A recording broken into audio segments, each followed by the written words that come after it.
my bleep." These were John Gacy's final words before he was executed by lethal injection on May 10th of 1994. On his execution day, there was a full moon, and Jeffrey Dahmer was also baptized in prison. The minds of serial killers have always been intriguing to the public eye. There are many biographies, books, and research studies done on John Wayne Gacy and his horrendous acts. In Netflix's Conversation with the Killer, the John Wayne Gacy tapes, they play the transcripts of the trial where he is found guilty. In my informative speech, I will summarize John Wayne Gacy's life growing up, his killings and the consequences, his victims, and the impact one man made.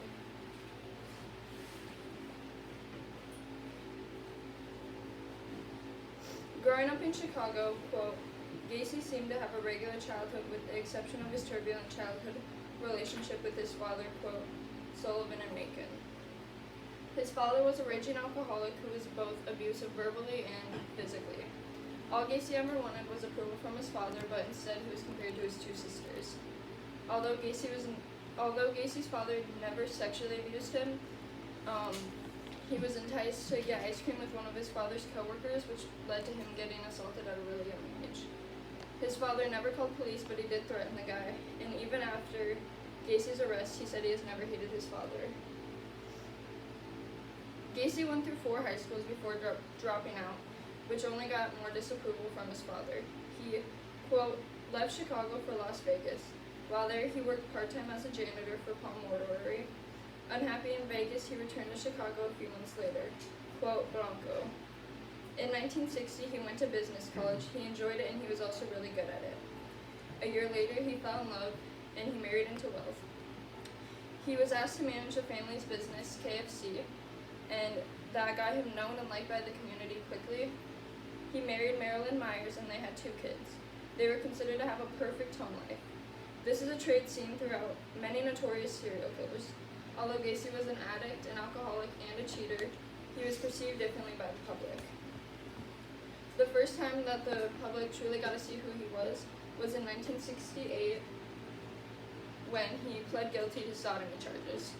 He tried to coerce a young male employee into doing homosexual acts, and he was to serve 10 years but only did 18 months on good behavior. His wife then filed for divorce, and he remarried in 1971 to Carol Hoft. But then yet again, in 1972, he was arrested for rape. He was not charged for that, though, because the victim failed to show up to court. Quote, the Gacy sex life came to a halt. John would go out late and stay out all night. Carol found wallets with IDs from young men laying around. Gacy began bringing gay pornography into the house. Quote, Blanco. His second wife then divorced him in 1976. Gacy liked to spend his free time throwing street parties with family, friends, and neighbors. He enjoyed grilling, and he was also into politics. He was the Democratic press Senate captain. He also enjoyed dressing up as a clown.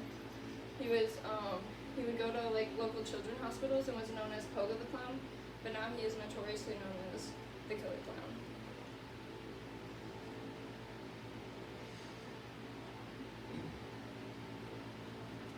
So he was finally caught after he did kidnap Rob Peace. Rob Peace was a 15-year-old boy from Des Plaines, Illinois, and he was his final victim.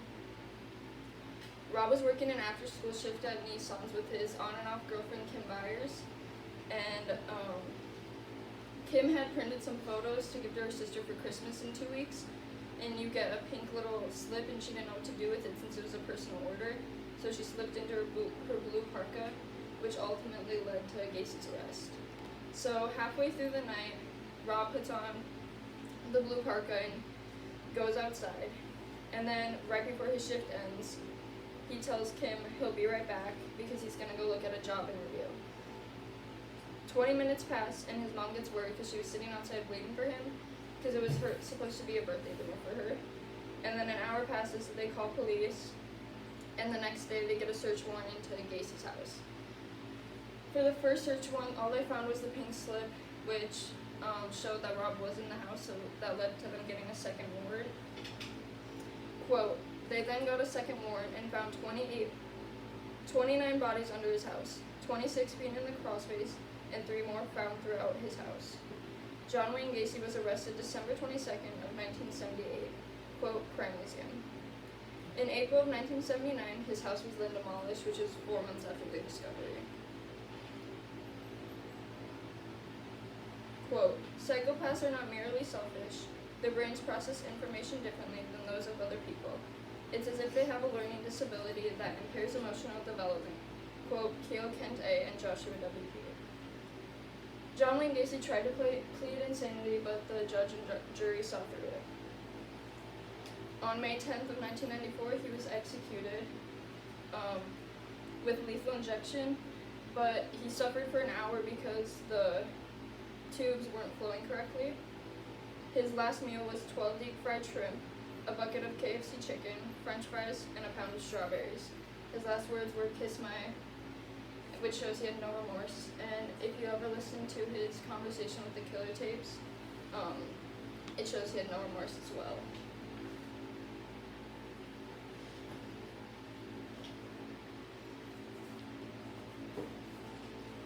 John Wayne Gacy's victims were only 14 to 28 years.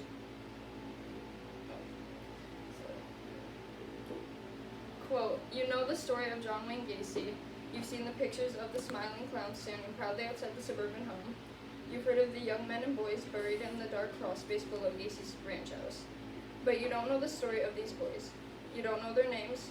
You don't know their families, where they come from, how they live their lives in short bursts of life and love. Quote, Nelson. As humans, we're more intrigued by the killer than the victims, and we usually remember the killer's name rather than the victims. Their lives took form in the 1960s, and they started to prosper in the 1970s. As they were growing, though, so was the rate of crime. A 6-year-old girl was held for ransom, and a day later her head was found in a sewer, and then her body parts were being found even 4 days after the funeral. Another girl was slain, and her blood was written on a wall in a poem. John Wayne Gacy's victims were only 14 to 21 years old. They had brothers, sisters, mothers, fathers, friends, and a community that loved them. They had long lives ahead of them. Most of them weren't even out of high school yet. Being aware of his victims and the opportunities and lives that they didn't get to experience best portrays the damage one man did. Quote, it is alarming nonetheless that a small number of offenders account for so much human destruction and widespread fear. Quote, Fox, James Allen, and Jack Levin.